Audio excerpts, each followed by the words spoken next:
આ 10 વિધિ નામનું સ્નાન છે. આ કાર્ય કર્યા પછી આપણે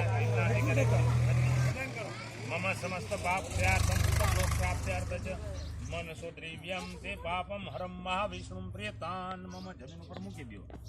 તમારી પાસે પાન છે, પાનની અંદર સોપારી છે, બંને જણા તમારી પાસે રાખો એને, અને એને આ આંગળીથી ચાંદલો કરો છો. આ પાનમાં જ રાખો. પાનમાં રાખો. એને ઉપાડશો નહીં, પાનમાં મૂકી દો. નીચે જ રાખો. જમીન ઉપર મૂકી દો. એને ચાંદલો કરો. પછી એના ઉપર ફૂલની 2 પાંદડી મૂકો.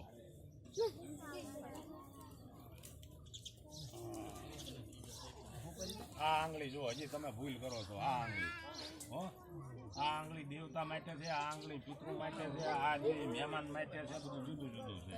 નજીક લઈ લો. વિષ્ણુ ભગવાનનું નામ લઈને ફૂલની પાંદડી ભરીને ચડાવી દો. મંગલમ ભગવાન વિષ્ણુ મંગલમ ગરુડધ્વજ મંગલમ પુંડરીકાક્ષયો મંગલયા તન્નો હરિ. ह्रीं विष्णवे नमः. प्राध्यं समर्पयामि, अर्ध्यं समर्पयामि, आत्मनं समर्पयामि. ચમચી પાણી ઉપર ચડાવવાનું.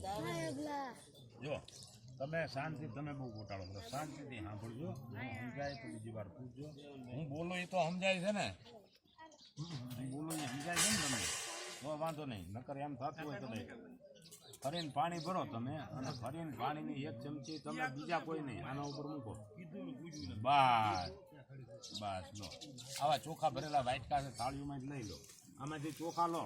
ડાબા હાથમાં ચપટી ચોખા રાખો.